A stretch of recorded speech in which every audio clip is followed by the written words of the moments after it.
Fan of the show? Never miss an episode by subscribing to us on Apple Podcasts, Spotify, or at our website, cinemapsychoshow.com. Be sure to like us on Facebook, Twitter, Instagram at Psycho Show. So on Instagram, I posted 2 images of my reaction watching this movie. Because everyone's like, oh, it's a Twisted Pair. Like, I think Len Kabazinski said, are you watching Twisted Pair? Yeah. And Kire asked if it was Twisted Pair. So I'm wondering if Twisted Pair is worse than this. Because he only gets worse. He only gets worse. We kind of came to that conclusion that this man peaked at Fateful Findings and has just been downhill ever since. Which I said to you last night is the saddest thing I've ever heard. That's the saddest thing. Yeah. It truly is the saddest thing ever. This movie, we both had to watch in like 3 parts because we just could not sit down and just watch this because it's hard to watch. Yeah. Right? Oh, goody, goody, here it comes. Welcome to the Cinema Psycho Show.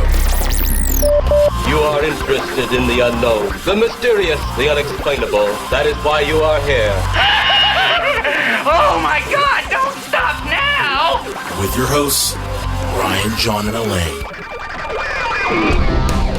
Welcome to the Cinema Psycho Show, the madhouse for film freaks and film fans of all types. I'm your host, Brian Coddington, joined by my fellow co-host and filmmaker, John Woolscroft. I like bad movies, but I think I've met my match. I think I'm broken. Oh. I think Neil Breen has broken me. And not in the way that he thought. He hasn't opened my eyes to the corrupt politicians and bankers.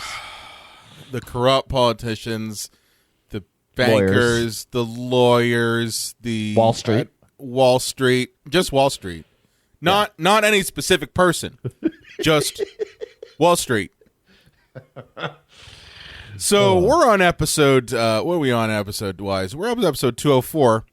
And, I realized that this is our first, solo review of a movie for 2021. Yeah. And I'm really hoping that 2021 doesn't prove to be as shitty as this fucking film was. Oh, man. So we are, of course, talking today about the 4th Horseman of the Breenpocalypse. And that is, of course, what year was it? 2016. Yeah. 2016 stinker Pass Thru. Yeah. And boy, this is a stinker.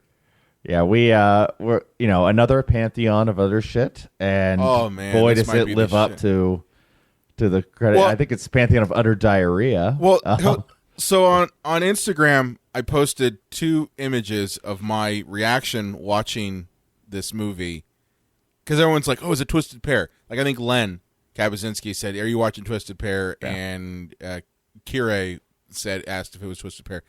So I'm wondering if Twisted Pair is worse than this.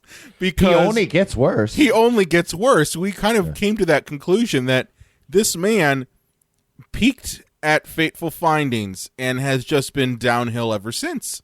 Which I said to you last night is the saddest thing I've ever heard. That's the saddest thing. Yeah. It truly is the saddest thing ever. This movie, we both had to watch in 3 parts because we just could not sit down and just watch this because it's hard to watch. Yeah. Right? Yeah. Oh, yeah.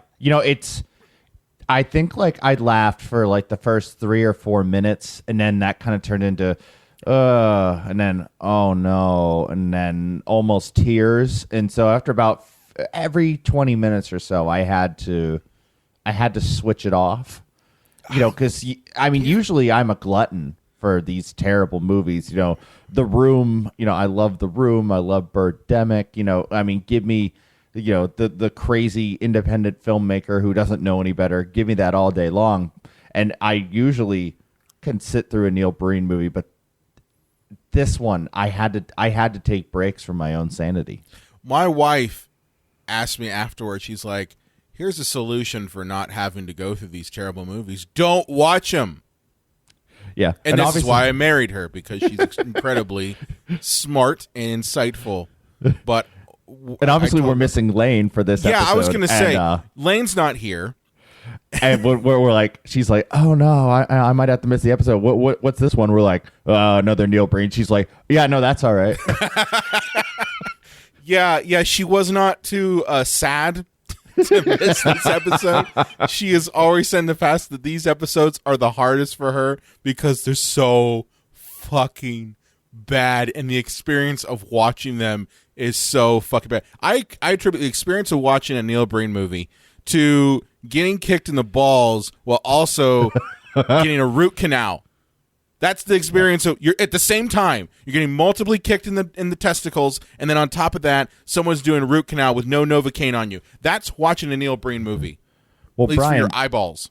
We both watched this by ourselves, sober, right? So, which is the worst way to watch a Neil Breen movie. It is the worst way, and I told you that this is typically how I watch it because. I'm not a drunk, so I'm not gonna be like, oh well, I gotta watch a Neil Breen movie, gotta break out the alcohol and get blitzed because I have to watch this. Hey, it makes it easier. I know that, yeah. and maybe I have to alter my viewing experience from now on. But I know that if I was drunk, and honestly, I think if I had some alcohol and I was actually watching it with you guys, then I probably would be fine, and it probably would not be as bad. This is, again, one of these movies that you really have to have a group of people together to watch it, because if you watch this by yourself, like I watch this, on my computer, I watch this, also on my TV, and just by yourself, it's not enjoyable in the least. Yeah, this was hard. And it's hard, people say, oh, what makes this, particular, movie bad? Is it, and the thing is, it's, the acting, the cinematography, the special effects, Neil himself, the story, the narcissism, the audio, everything that you can possibly think of. That if you, dear listener, think of as a bad movie, this movie has every last one of them in spades. But I think that, could we just go back and kind of discuss Neil Breen? Yes. I know that we've talked about these movies. Yes. And I think it's important to kind of talk about him in an abstract at first, because he is an abstract. Yeah. Well, the thing is about a guy like Neil Breen, he is that stereotypical guy of varying independent wealth who has. He's a realtor, right? Like that's what his. I mean, I don't think he's or loaded. architect. I think he's a realtor or architect. He was involved with houses in Las Vegas. That is his profession. Which, everybody at the office is probably like, this fucking guy. But yeah, he has. I know. I don't think he's wealthy, but he has enough money to be throwing around to make these like vanity projects. So he can fund his own movies. He has no official training. He has delusions and illusions of grandeur. Delusions and illusions. That's the best. This is the kind of guy that makes these movies, and then he surrounds himself with the glad-handers who are going to do what he wants, and he has no idea. Do we know if they're glad-handers? Do we know if he has glad-handers?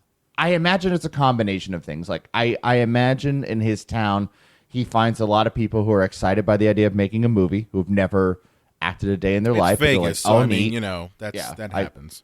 I get to make a movie, and then I feel like all the crew is probably just there for the paycheck and just the, how is the audio on that one? Even if he even thinks to ask, and they go, yeah, great, Neil, whatever. You won't know the difference. If you look in his credits, he actually in this, I don't know I'm not entirely sure if he is in on the joke. That is Neil Breen. That's going to be one of my questions in a minute. Or if he's just trying to be a cocky asshole. But if you look in the credits, and I actually saw this on a YouTube channel, and I didn't notice it because I watched a couple reviews of Pass Thru, because watching this movie is hard, and trying to get some semblance of help. what the hell is happening, you sometimes need help. And I'll put a link community. I'll put a link to the YouTuber that I watched. But he's someone who tackles bad movies all the time. And he brought up the fact that in Neil's credits for Pass Thru, he does this game where he says anyone that has B and N in the credits is really Neil Breen. So all of the crew that, like, he literally had like special effects, B and B effects. So that means Neil Breen effects. It means there's no person. Okay? So what I noticed was that there was he had one person for sound that was I think it was like almost like a mockery of Tom Borello, but it was B and N, like at the start of the first name and last name, like Bon Norello. So that's Neil Breen. You know what I'm getting? Like that's why I'm when you said that he has, like, you know, glad handers, I don't know if he does. I think he just might be some crazy man in the desert with a camera who's like, hey, I got a weekend and I got a drone for the weekend. Let's go shoot a movie. So who the hell's running the camera and the audio when he's on camera? I don't know. Is it like Tommy Wiseau? That's who's doing it. I'm big time movie maker. We only have one digital camera. We don't have film camera. We film side to side, and we cut together. And that's so Buy weird, my underwears. Yeah, me underwears. But the thing is, like, you know, you get it, like, sometimes when it's a foreign filmmaker like Tommy Wiseau who's desperately trying to, like, mimic American culture, but he's just missing out. Like, Neil was born in this country. I don't Are we sure? Are we sure he's not an artificial intelligence from thousands of years in the future, or an alien god king? What if he is an alien from, like, the dumbest planet there ever was? Like, he's like Alf, you know what I mean? Like, he's kind of useless alien. Just eats cats. Like, that's what Neil does. But yeah, so, you know, Neil has made Double Down, I Am Here Now. Dot. You gotta have the dot. I am here. Now. Yes.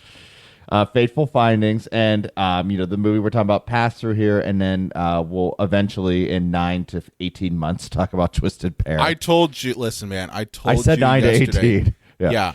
You wanted to make it 6 months. I said no. We have to make it longer before the next Neil Breen movie, because I cannot go through another one of those until we're closer to the end of the year. You just can't.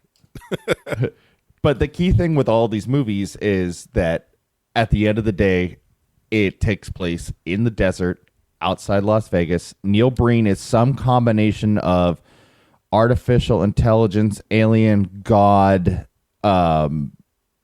master human, like anything that makes him out to be the greatest thing that's ever lived. Well, I will say, this one is interesting, because instead of Neil being a master human from the start, you know, like in other movies he's done, he's kind of like the Uberman, you know, if you want to take it from that, from the start. Like Double Down, he was, you know, Aaron Brand, the master, you know, hacker / assassin / keeper of magic stone, detective / secret agent. Yeah. In this one, he's a bum. Who apparently, you know, is a heroin addict, and apparently is only surrounded by the same cans of beans and tomatoes that are in every single shot of this movie. Did you notice that the very same cans, the same ones, are in every single shot of this? Cans ain't cheap, Brian. You know. I know. He's got the same 5 cans, and he's got to throw them in the scene where women are, you know, basically sold into slavery. And then another one where it's him, or another one where it's just, you know, pick up the cans in the desert. Like, come on, man.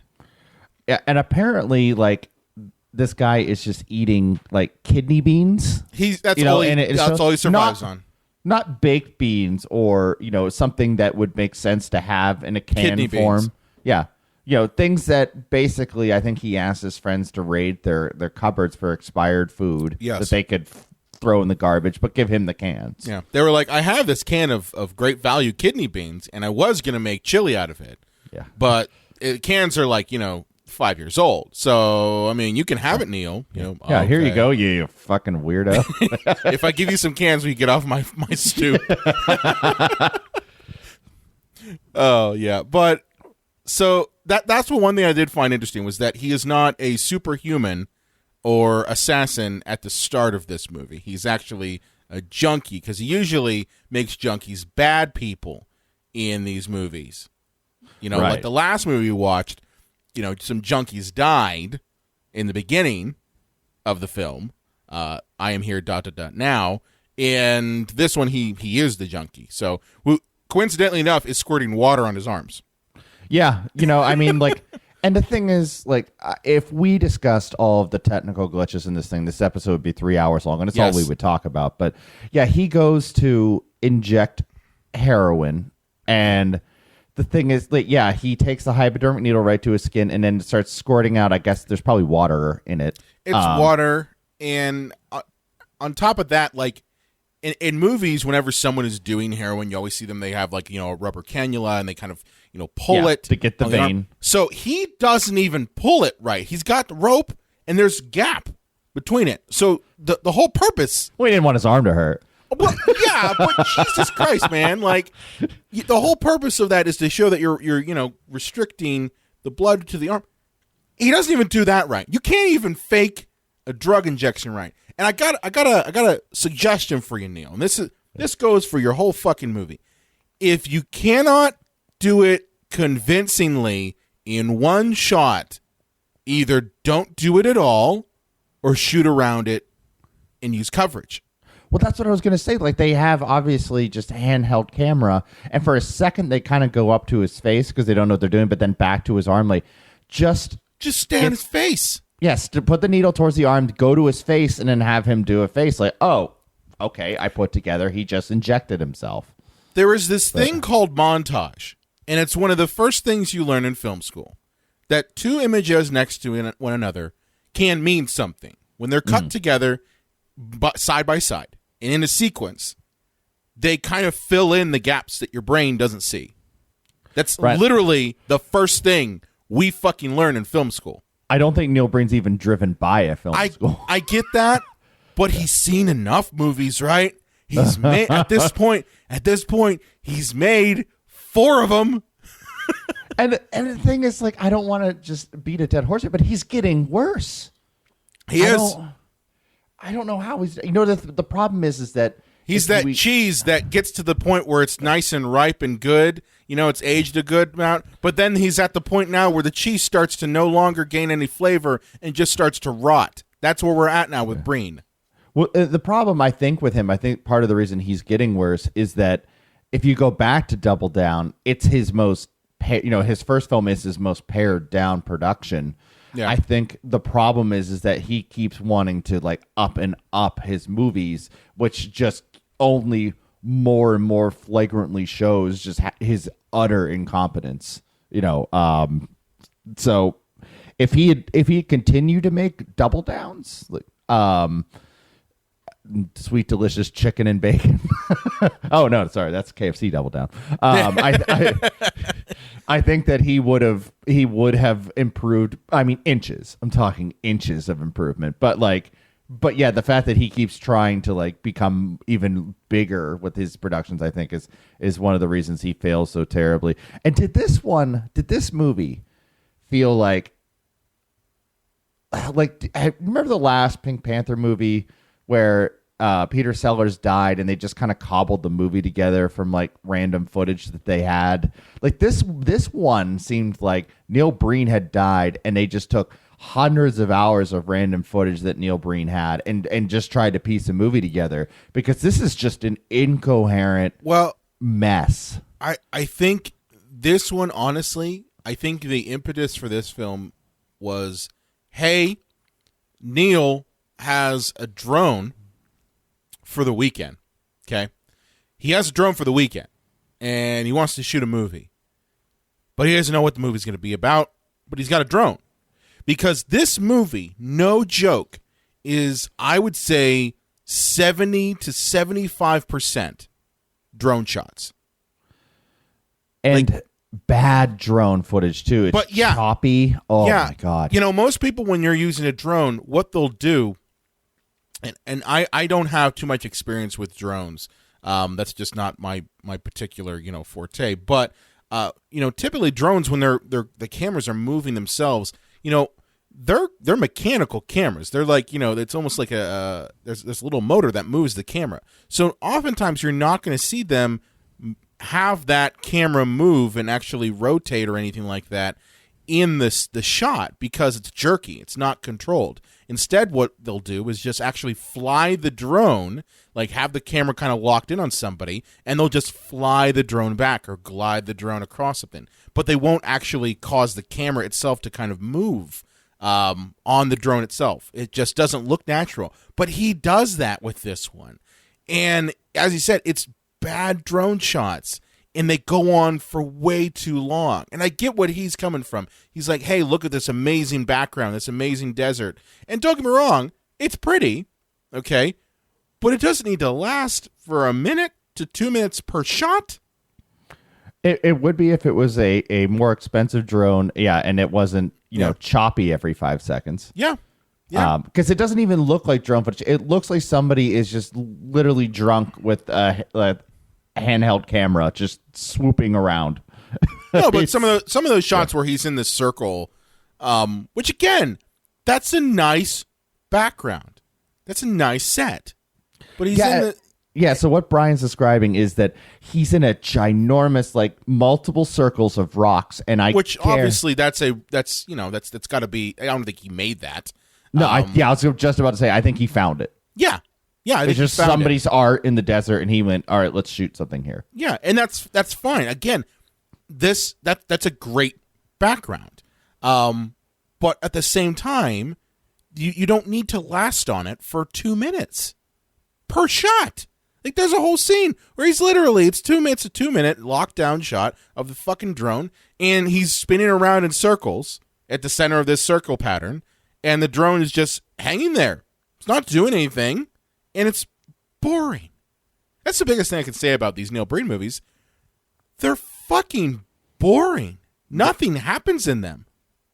Yeah, there's moments of like ha ha ha incompetence followed by utter boring. And not that the boring parts aren't incompetent too, but like, and then ha ha ha, and then oh god, But yeah, you mentioned that like he had bought a drone. Don't forget, he also got himself a stock footage of a keyed out tiger. Oh, man. We got to talk about the tiger. So... we have to talk about the tiger. That's something we thought we would never say. No, not... I mean, it's Neil Breen. What the fuck? Of course you got to talk about the tiger. Yeah. There are multiple sequences in this movie where Neil Breen's character, which, by the way, we didn't really talk about what his character's name, and in Double Down, he was Aaron Brand, super assassin, spy, hacker guy. In this one, he's an intelligence from far in the future who goes by the name Till, which is apparently it's Goblin backwards. Yes, we know that was backwards. Yeah, that was his nod to Troll 2. You can never purely accidentally. I was gonna say, I'm sorry, Neil Breen. If you think you're going to get to the levels of Troll 2 in terms of bad movies, you are mistaken, sir. It's never going to happen. But the point is, he goes by the name Till for a moment, and he multiple times disappears into this rock. He puts his hand on like it looks like an indigenous person's like carving of a hand, and he disappears into a rock. And inside the rock... Now, you don't mean Dwayne Johnson. No. You mean an actual rock. I mean an actual rock. Inside a rock, he encounters a piece of stock footage of a tiger. And I'm not entirely sure what this even means. Does this mean that he is the tiger, or and the tiger it's terribly keyed out, and on top of that, it jumps to scenes, to shots, close-ups of the tiger, as you said, John, in snow. Okay, in snow. Yeah, on top of a mountain. On top of a mountain, up against Neil Breen's fucking face. And the thing is, the initial shot. So the idea is If you're not sure what we're talking about, he got footage of a green screen tiger, and when you green screen something out, if you leave it without a background, it's just a transparent image. So you could drop it into something like, imagine if if you don't know anything about filmmaking, if you used a PNG image and you put it on into something else, it just kind of is over top of the initial image. So he had this of a tiger, and the initial shot that he uses, because it's a moving image, almost works because it's just a close-up of him and the tiger. But then whoever shot this footage of this tiger, they move the shot, but Neil stays completely still, exposing that it is laughably just Neil in front of a green screen trying to match the shot. But it's things like that I'm like, how did no one says no to this guy. No one says no to him or tells him, hey, that doesn't work. John, I don't think the man has anyone else. I think it's just him. Yeah. I think it really is just him. I think he's probably has one person who's a camera person who really is just like, yeah, I'll shoot whatever fucking bullshit you want me to film. But I really don't think, I think it's him doing everything. So if it's him doing everything, then sure, yeah, who's going to say no to him? Himself? How can that be? Because like his ego when he makes these movies, like in the first movie, like we said, he's a master assassin, hacker, secret agent, mad lover. And the second movie, he's literally God. And the third movie, he has superpowers. He's a writer who has superpowers. Yes. Yeah, and in this one, he's artificial intelligence from 1,000 light years in the future. By the way, Neil, a light year is actually a unit of measurement and not time, because he thinks science. He thinks 1,000 light years, by the way, is also 1,000 years. It's not time; it's a unit of measure. You idiot. Could have just said 1,000 years. Yeah, and that would have been somewhat accurate. But anyways, like, so I don't understand how a man who is so egocentric in his portrayal of himself in these movies, how he could not be making them to show to his friends about how fucking great he is. But I think you're right. I think he lives in this weird ass vacuum where, I think he's mostly by himself, and they're like, at work, hey Neil, what did you do over the weekends? I took a camera out to the desert where I'm a secret agent, and they went, great. Call the police, call security, Slack security. Yeah.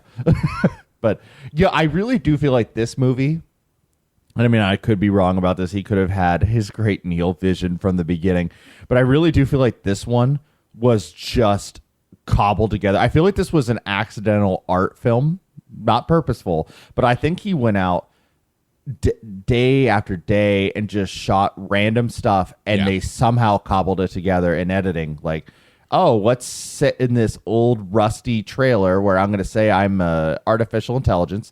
Then the next day they went out and shot him spinning around a rock formation. Then they did some drone footage, and because a lot of this is pieced together in narration, kind of like a found footage movie. Yeah, and that's the thing and this is kind of lending itself and leading to kind of the whole plot, if we want to go there. Oh my God. We want to talk a little bit about the plot. So the plot of this thing, it starts off with a bunch of, I guess, people who are, people trying to immigrate into the country illegally. No, it starts with a 4x3 image of like math space. Oh, yes. How could I forget? The Google found image of math 4x3. Then 4x3 that shows up at the beginning and the end that you're not entirely sure what the hell that is. But yes, sorry, we had to mention that real quick. But yeah, go ahead. After that, you get a couple sequences, and I'm not going to go entirely into depth into the plot because honestly, trying to watch this thing and trying to talk about it is hard enough. But you get this idea that there are these people trying to, caravan immigrants across the border. They're all carrying water. The point, though, is like they're all trying to escape from their countries. You don't know what country that is, but because it's kind of every nationality represented, which, okay, I can buy that. But they're trying to escape off the border, the people with guns, and then somehow... were they all flown in from Mexico? I don't know. Because like were people from like Ecuador and the Sudan, were they flown into Mexico? I don't know. Into the United States? I don't know. And there's a couple white guys in there too that I'm just like, okay. I mean, it was basically whoever showed up. Whoever showed up that day. So you get this idea that they're getting separated because the women are getting basically sold into sex slavery, which honestly I gotta talk about something here. The woman who runs the sex slavery ring, she's trying her hardest. She's trying so hard. She literally, honestly, the acting in Neil's films has always been laughable. Like, always been laughable. But in this one, they're not even acting anymore. They're just screaming through the entire scene. Or they mumble through their lines so they can go home. Like, what I'm in, mostly the extras. I mean, like they'll be in like the caravan. They'll be like, I just want to make sure I can have a better life for my family. And then they'll kind of look at the camera real quick, like, is that good? Can I leave now? You didn't. There wasn't even lunch. Yeah, but this woman, she literally stands there and berades the women that have been pulled into the sex slavery ring, and she's like, you all belong to me now. If you want to go to the bathroom, you have to ask me. And then, of course, she's surprised when she sees one of them hung in the bathroom, which I'm just like, oh, that's a common thing that apparently happens. But okay. But yeah, it's nuts. It's entirely fucking nuts. They get separated. Another group gets put into shipping containers, I guess, or some kind of truck. Some trucks, yeah. It's the same truck twice. It's a hot mess. Yeah, it's a real hot mess. What it is, speaking of the female crime boss that you mentioned, I think that it's somebody that Neil works with, and he's like, any acting experience? She's like, ninth grade, 25 years ago, I was in Bye Bye Birdie, and he went, good enough, what were you? A background person, but yeah, that was a tree in second grade's play. Yeah, perfect. We're all trees if you think about it. Okay, whatever, dude. Yeah. But he has a combination of the moral ambiguity of a 8-year-old meets angry 16-year-old. So yes. The 8-year-old part is like, if you do drugs, you're a bad person, and then the 16-year-old, the bankers, man, and the politicians, and I can't believe I got arrested for smoking a doobie, so it's those two combined together in what is, I think, anywhere from 45 to 80. I don't know how old Neil is. God only knows.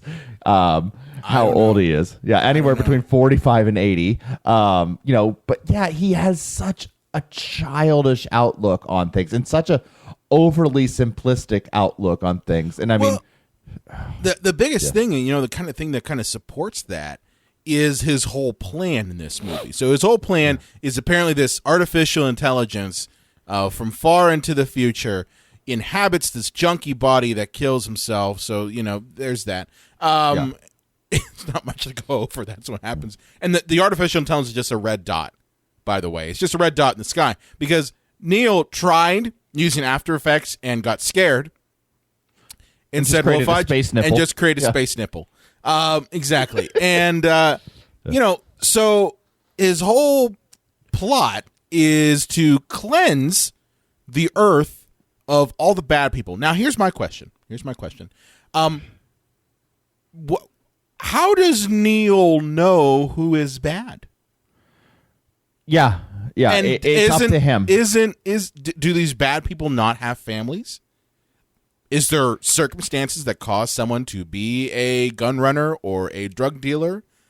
Is he not looking at the socioeconomic issues that lead to those sorts of things? Yeah, no, nothing redeeming about any of these people? I'm not saying that, those bad people don't deserve punishment, but he's literally killing 300 million people in this movie. Like he literally says, 300 million people disappear. Presidents and prime minister of what country we don't know because the prime minister. The prime ministers disappear. Who of what?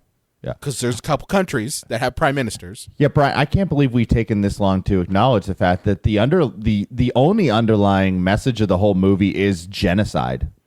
Yes. He is pro-genocide. He is pro-genocide. This is not the first time in his movies. People. Only bad people. Yeah.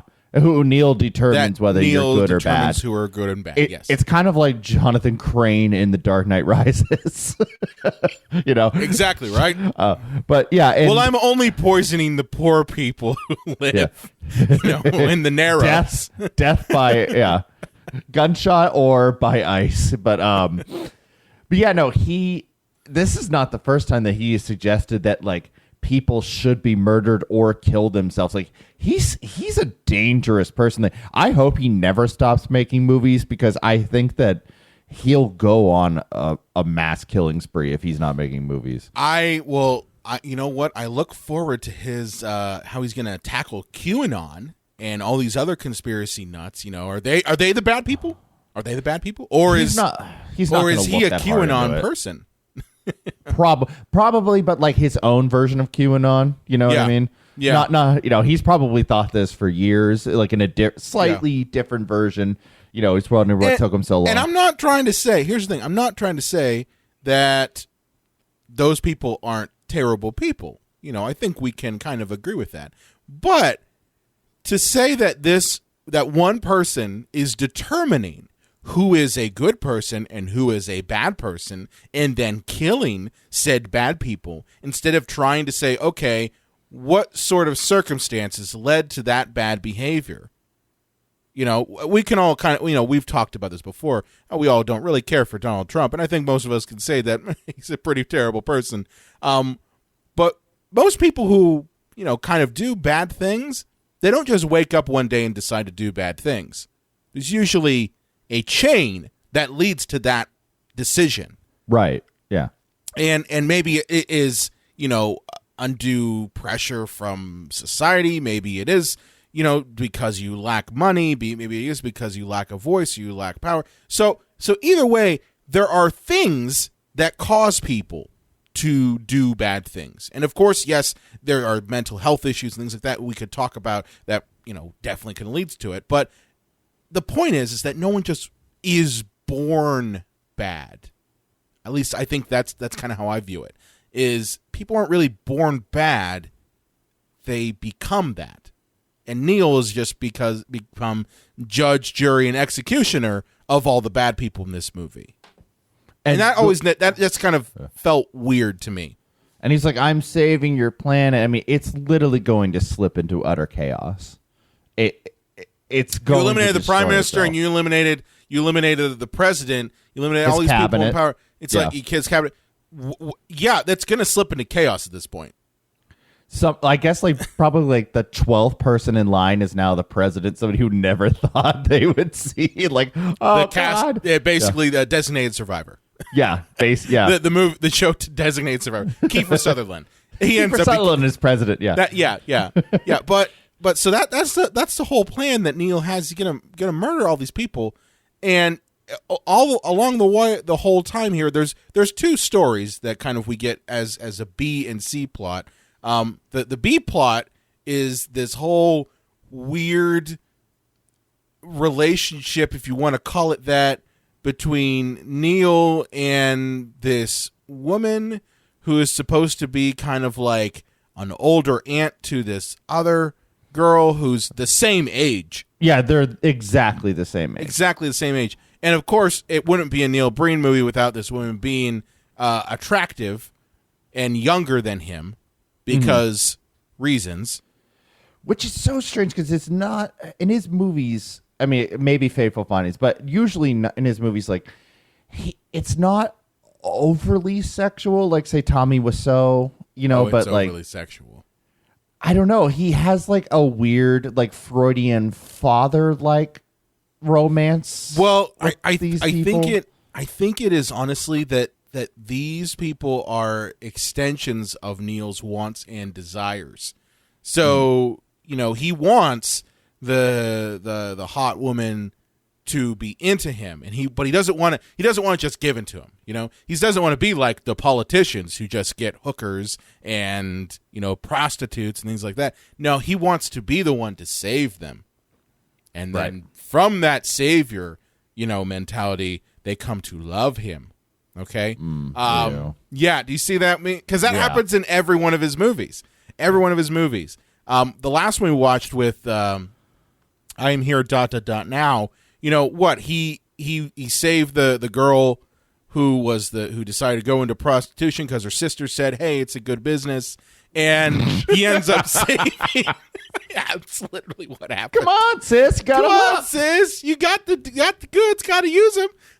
But he saves her from all the gang murders, and then sleeps with her in both his alien form and his Neil Breen form, which I think I might opt for the alien form over the Neil Breen form. But that sort of savior complex that then leads to romance, that happens in every Neil Breen movie, every single one of them. It happens in this one, but not to the extent that you see in other ones, because we don't really get what Neil's known for, which is having scantily clad women in it that just show up randomly. Yeah. I mean, because for better or worse, there are plenty of people that will make a movie where every woman is topless because then I'll get distribution. Like Neil really is, for better or worse, thinking he's making world-changing films. Yes, he doesn't, and he doesn't realize that everybody's he does to some degree, because I've heard that he will not come to anything unless it's a guaranteed sellout. He wants questions screened so that nobody's going to ask anything like silly. He says you need to make sure they're not going to laugh. He wants himself to be taken. He wants everyone to take him so seriously, but he knows also that people laugh at him, and he's trying to stop it. I've only heard one interview with him. He does not do interviews. He does not do interviews. I'm assuming, John, you've tried. I have. Well, the thing is, I've reached out to people that have been in his films because none of them are really actors. So if you dig deep enough, you can find out. This is so creepy what I'm going to say here, but you can find out what they do for a living. And I've reached out to people when I talk to them and ask them, are you so and so from the Neil Breen movie Double Down? I'm Here Now, whatever. They go, oh, yeah, and I feel like. The old if anyone asks you anything about these movies, I'll kill you. Because everyone has this bizarre reaction when I find them and ask them. And some of them have said yes and then ghosted me. Other people have said no. So it's I've desperately wanted to ask somebody what's it like to work with Neil, but they either ghosted me or never spoke to me or told me no. So yeah. Well, it's just funny, he, as you said, he really does think that these movies are life-changing films, because he even says they're not midnight movies, they're not cult films. Dude, have you watched your own work? Have you seen have you watched YouTube? Have you ever checked out this thing called YouTube? Because honestly, there is a whole subsection of reviews on your fucking movies, and no one has said, "Oh yes, this is a thought-provoking film about the environment and our relationship to bad people." Nobody has said that. Not a single fucking person. You know what they have said? This is the worst fucking movie I've ever seen. That's what people have said. Yeah. They haven't said anything else than that. So usually when people have, when filmmakers have that idea of this is what the movie I want it to be, and it goes out there, a good chunk will see that.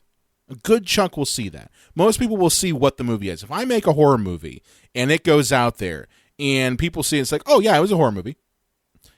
There will be those people. That's probably the majority of people. There will also be a subsection that might get something entirely different out of that. Maybe they find it funny. Maybe they find the effect funny. Maybe they find the line delivery funny. So they might see it as more or less a comedy.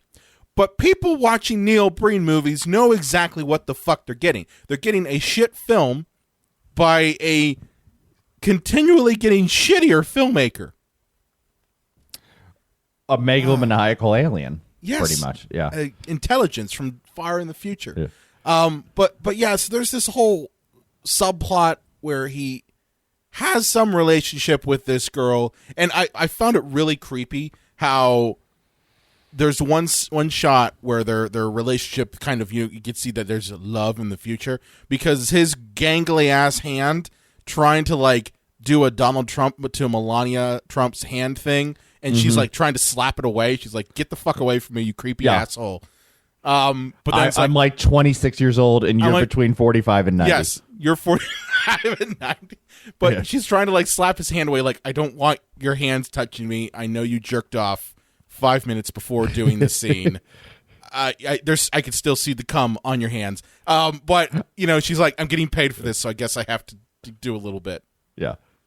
I signed a ginormous contract that for some reason was probably 300 pages long, because Neil, I bet if Neil is nothing else, I bet he's tedious with paperwork. No, he probably gave her a dot matrix printed contract off of his, IBM dot matrix printer, and said, "Oh, well, don't mind the little, you want to pull off the little curly Q things on the edge of this paper. You can play with them. It's cool.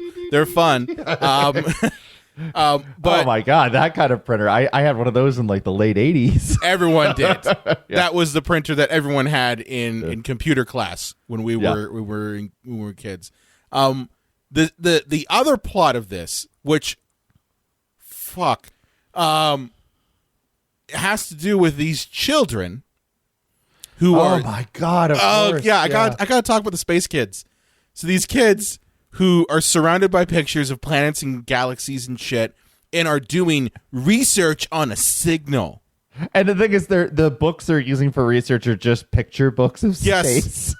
Like they're doing, they're like going through the pages, like, that's a picture. Yes. Yes, that is a galaxy. Reference that a crab nebula, if you will, of a picture. That must be where the signal is coming from. Usually, this is a crazy concept here, Neil. And let me take a listen over here. Piece of advice: if you're going to do research, if you're going to show a scene with research, I know that in the past you've done this with laptops and have you multiple laptops, and that is funny, okay? But what doesn't make any sense to me is when you have people doing research and they're looking at pictures in a picture book instead of reading. Please fix that in your next movie, or just don't make any more movies. So this plot, they're working with a crazed professor who looks like a dying Doc Brown from Back to the Future. Like, he looks like he's dying. He looks like, he made Flubber. You know what I mean? Oh, what have I done? No, it won't stop bouncing. Yeah, but he's got this like crazed look, and he also looks a little bit like Dennis Hopper in Blue Velvet, where he's constantly having to suck nitrous out of a thing. Like, he's like, "Oh, I need my air." Whoa. Which I don't think it's connected to a hose in any way. He's just putting a plastic cup to his face. He's just putting a plastic cup to his face, and he's working with these children to try to locate the signal. Now, this gets dropped off. This whole story, like with everything in this fucking movie, gets dropped off a couple times. So, like, we get a scene where the kids are in the desert by themselves, which, good parenting there. Well, later in the movie, Dad's just like, I'm just going to take a nap in the boiling desert sun while you kids go off and explore. Well, that's my favorite one there, because where was the dad before? Like, in the beginning of the movie, these kids show up in the desert, they go wander in the desert, then we never see them again until the end of the movie, which, as you mentioned, the dad shows up. He's like, "Oh, Dad, do you want to come?" He's like, No. I'm going to just boil my eyeballs out here in this scalding hot desert. Go have fun. It's just another one of your bullshit, things that you didn't research through a picture book. But they take the aging professor with them, who's in the wheelchair for reasons we don't know why, and then he has to go. He has to see it. He's lived his whole life. He's lived his whole life. And which then they recycle that line 4 times, I think. The best part is that he has to be, he's bedridden, right? Yes. And the first time when the kids try to get him out of the bed, like, he's good on the legs. actor. Well, good on the actor, because he really tries to like slip into the wheelchair. When they're dropped off in the minivan, The kid grabs the wheelchair, brings it over. The guy just stands up out of the van and then sits into the chair. I'm like, no.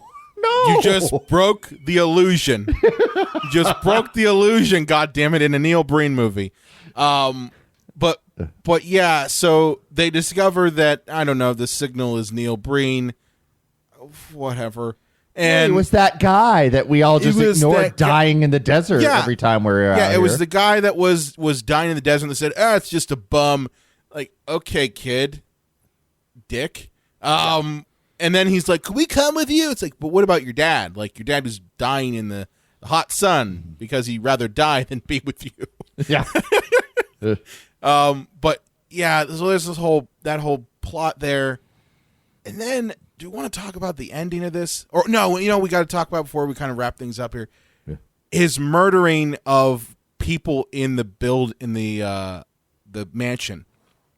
Oh my God! Yeah, okay, we gotta mention this because this is the one that the only non-desert scene in this movie. Before we even get there, and I don't want to get too bogged down in the news section because we could just pick out scenes all day on this, but he does the scenes in reverse order because he's an idiot.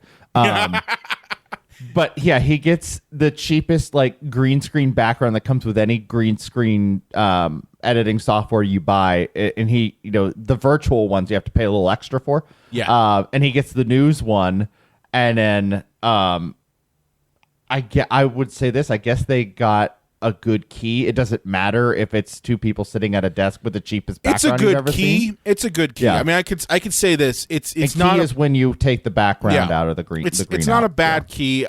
I mean, honestly, it's not great. There's harsh edges around the entire thing, but I don't see any chatter or anything like that in the shadows.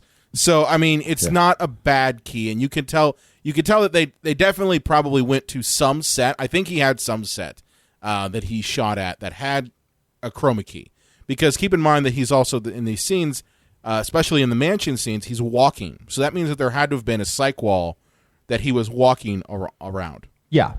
So cyc wall is basically just a curved wall that usually just runs along the floor up into the actual wall itself. And typically these are painted green and just keyed out. But I think he was probably using a studio in Vegas, and there are some that are out there, little small run studios, just like with Audi City. But yeah, he's using the basic keying application you can get with shitty sets that you can throw in there. Yeah. And John, as you were, just kind of get back to what you were saying. Yeah, the news anchors, and they're like, "Oh, this just in: the president has gone missing, and this just in: the vice president is also missing."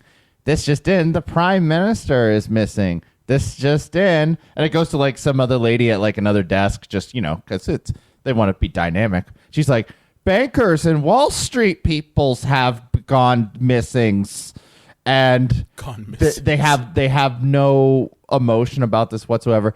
But then it cuts to what you were saying, Brian, is Neil at this mansion, hanging out with the most crooked people you've ever met in your life. And the thing is, that scene should have come before the new scene, but Neil, I don't know. But the way that they talk, this is the 8-year-old again coming out in Neil, is that the way that they speak is the way that a grade school child would try to write bad people. Like, I'm a banker and I don't give out good money to people, and they'll never be able to fully pay it back because I want to make a lot of money for me and my friends while other people suffer. Ha ha ha ha. And I don't share my juice box. It's it's a 6-year-old wrote this, and Neil's there. Isn't that corrupt?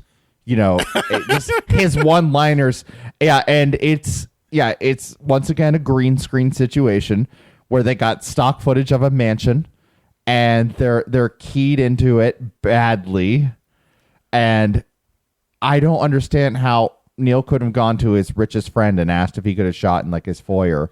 Well, I mean, that's the thing is Neil works in houses. Yeah. Is he a real estate agent? Isn't that one of his things that he does, or an architect? Like, Jesus fucking Christ. You're telling me you don't have access to, say, some house that's been sitting on the market and you can't just use it for a weekend? What the fuck? Like, come on, man.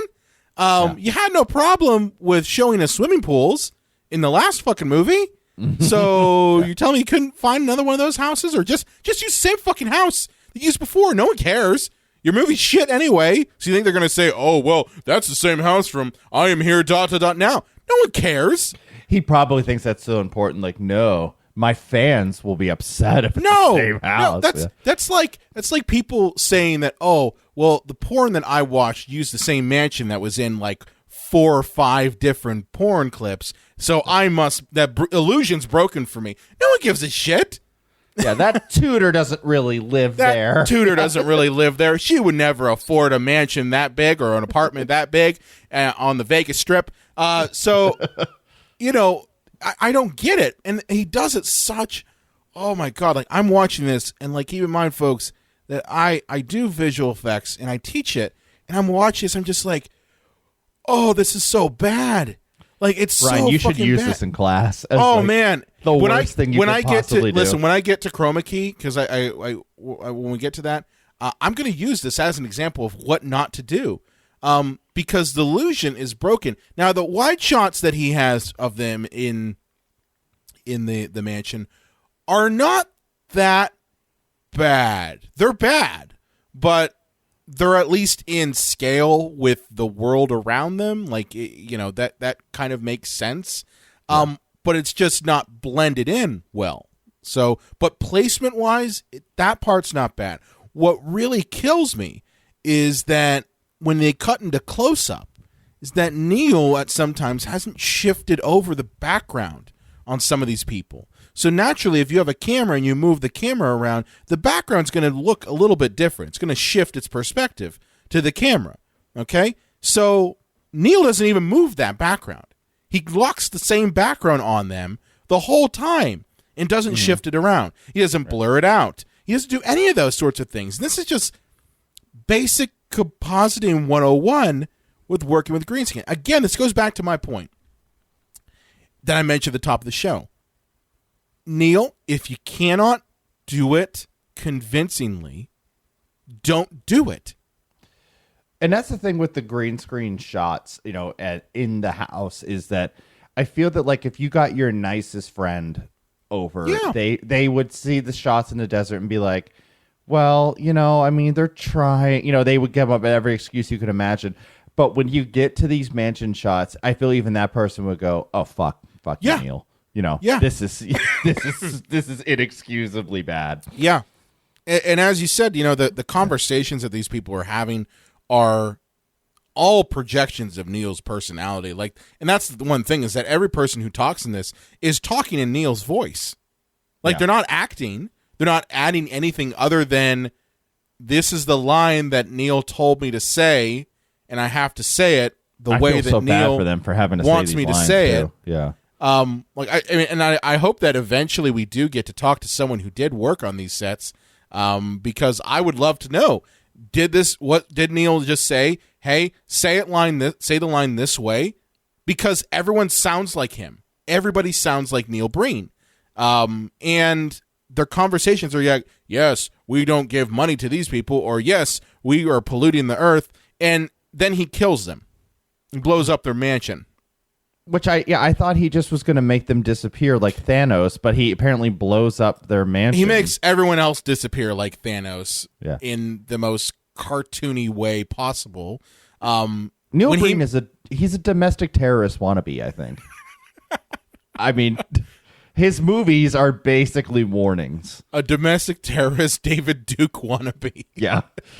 But the thing is, like, he gives some of these people multiple lines. So, like, one lady is a banker, and then she's a politician. Yes. Because, like, it cuts back to her, and she's a completely different person in the same space, in the same outfit.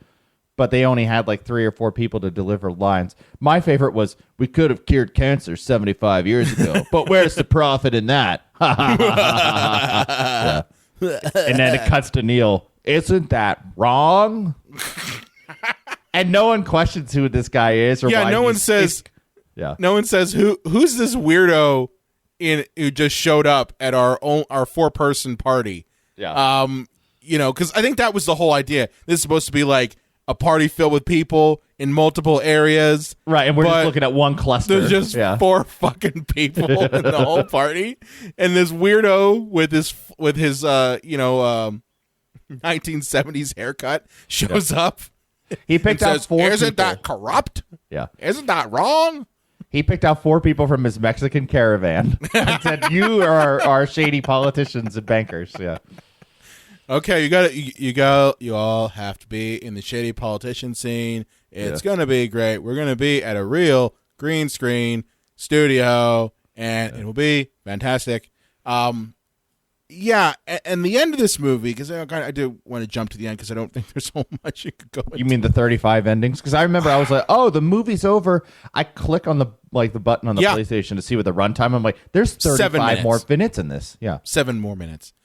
So Neil Breen, at one point it was like nearly 40 minutes. I was like, how is this not over? But sorry. Yeah. Well, Neil, how do we wrap it up? Brings back people who have been shot and killed in the movie. So he brings back an older woman and a young kid who were killed in the beginning of the film by drug runners. Grandma and grandson. Grandson. And then his lady love gets killed by the ex-husband who somehow... After he's taken out all the evil people, yes, here's this her one drunk, person, violent, he got through the cracks. I don't know. He went to a shelter. It didn't get everybody. It didn't get everybody. It's like when you see like the voting, like take her minus 1%, or polling rather, Yeah. but this guy tracks her down in the desert conveniently towards the end of the movie and kills her and kills her niece. And what I find funny is he's got the gun pointed at Neil and he's like, "You're not gonna shoot me," and then he shoots himself. So Neil killed him. Killed him. He got into his mind. Yeah. Oh, but then he brings her back. He brings everybody back. All the good people, they're good.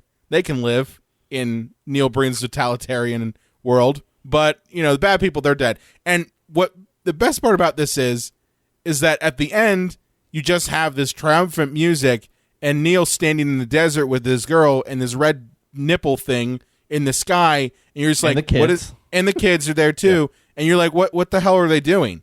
They're like, we're gonna go. Where are you going? Yeah. Like, where the fuck are you going? 1,000 light years into the future. 1,000 light years into the future. He's got to walk through Jonestown to get there. He has to walk through all of his corpses. I'm sure that's great for the kids to see that. Yeah. Thousands of dead bodies. Yeah. Which is another one of his symbolic, and I'm using air quotes for the podcast listeners here, his symbolic shots. He loves, the thing is, he puts shots like the tiger in there, and the red nipple, and the bodies in the desert, and the caveman painting on the walls at the beginning of the movie, so that he thinks that then people go, ooh, what is he saying there? He's so deep, he's so artful, and it's just like, no, he's not saying anything. He's not saying anything. It's called convenience. That's what this is convenience.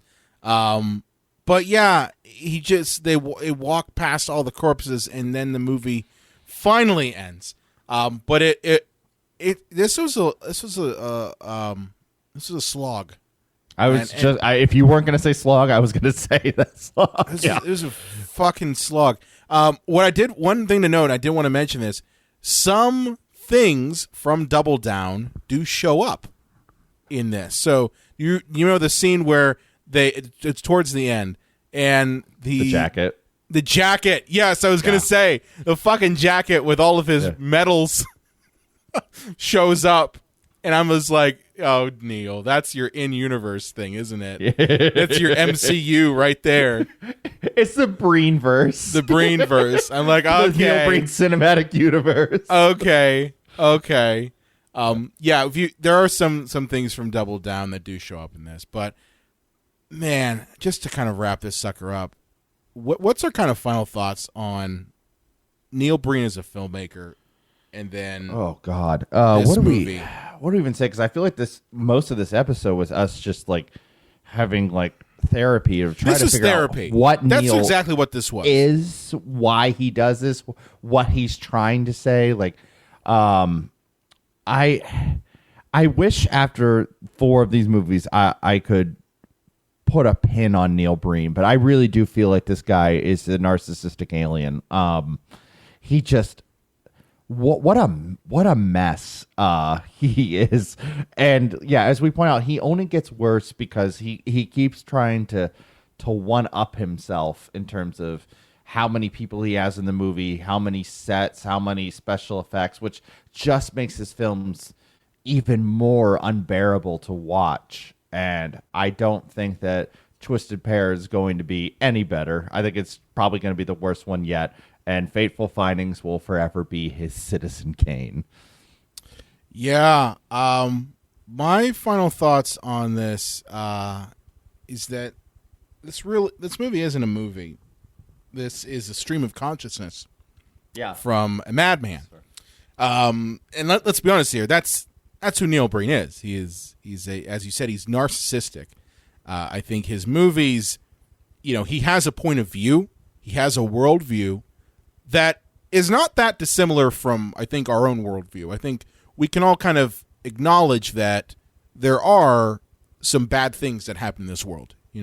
Climate change, there is income inequality, there is drug use. There's parallels that we have with Neil's messages.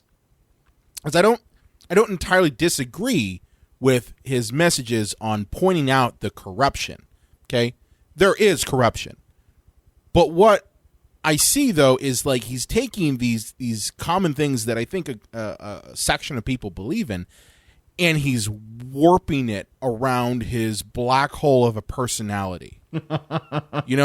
It's like these things going through a prism and being bent apart into bizarro world. And that's what we get, is we get these common things that people can acknowledge through the lens of a narcissistic man who makes these vanity films. And that's really what these are. These are vanity films. They're films to really highlight how awesome Neil Breen is. They're manifestos. They're manifestos. And how Neil Breen is going to save the world. And how Neil Breen is going to get the girl, multiple girls, and maybe even get a magic stone or an intelligence from thousands of light years into the future. Yeah. So that's really what I see these movies as. And Pass Thru really is, it's not a movie. It's not. I would say it's more montage than movie. Only the montage doesn't make any sense. Usually montages it makes some sort of sense. You see the montage in Rocky of Rocky, training. He's getting better as he's going through the training. That's the end of it. In this movie, nothing happens. Nothing fucking happens. Other than just being a vanity in a mirror for showing off how awesome Neil Breen is. So that's kind of my old summation for this movie, is that Pass Thru really, you'll feel like you've passed through an asshole when you've watched this movie. Oh. Yeah. You've passed through the digestive tract of Neil Breen and his narcissism when you watch this movie, because, man, this took a lot out of me. This really did. This took a lot out of me, too. I would say this, if you've never seen a Neil Breen movie and you have to check one out, watch Fateful Findings. Yes. And stop there. If because you don't need to watch any other ones after that. No. Honestly, it's if not you've necessary. seen Fateful Findings and you're like, oh man, I want to dig back into some Neil Breen, like, do not watch Pass Thru. Don't do it. Unless you love this kind of just junk. Then still, I love this kind of junk, and this was really hard. This is awful. I also have an affinity for bad movies. I kind of have always said that it's like, the difference between filet mignon, which would be like a good movie, like an Oscar-worthy film, and a fast food burger. Like this, though, if we want to talk about that, this is Taco Bell that's gone bad. That's been sitting in the fridge for maybe a week. Okay? You got Taco Bell on a Friday night. You're like, I'm not that hungry anymore. You let it sit in your fridge for a week. You saw it. You're like, well, maybe I'll take my chances. And you got food poisoning. That's what this was. This was food poisoning for film. Okay? Don't watch this unless you're drunk. Like, that's, unless you're drunk and you're doing a socially distant movie night, because God almighty, this was hard to watch. And I've seen some bad ones over the course of this podcast, but also over the course of just me being alive. I've seen some terrible fucking movies, and man, oh man, they never hurt. This one hurt to watch. Yeah. Oh, man. Well, that's Pass Thru. If you also have watched Pass Thru and this served as a cathartic therapy, we do We're here to help. We do take insurance. Or even better, you can contribute to our Patreon. So nice. You see what I did there? Yeah. You see what I did there? Yeah. So we do have a Patreon. Patreon.com/Psycho Show. Be sure to contribute to us if you want to. If you don't, that's okay too. But the options there are some lovely tiers there to be involved with our show, either getting the show in advance or being part of our show in person or through virtual, of course. So patreon.com/Psycho Show. John, where can they find you at on the Twitter machine? The Unreal J Wolves. And where can they find Lane at? LA_Croft. L as in Larry, A as in Apple, _Croft. And you can find me at Brian Coddington. I also run the Psycho Show page. Be sure to like us on Facebook, Instagram, and Twitter at Psycho Show. You can also find us on the Epicast Network at epicastnetwork.com. If you have a favorite movie or question you want to throw our way, or you want to talk about Neil Breen because you're hurt and you need a shoulder to cry on because you watched something so horrible, be sure to contact us at cinemapsychoshow.com, and you be sure to subscribe to us wherever you get podcasts, and we will see you next time. Oh, I'm riddled with the bad Neil feels. Get him out.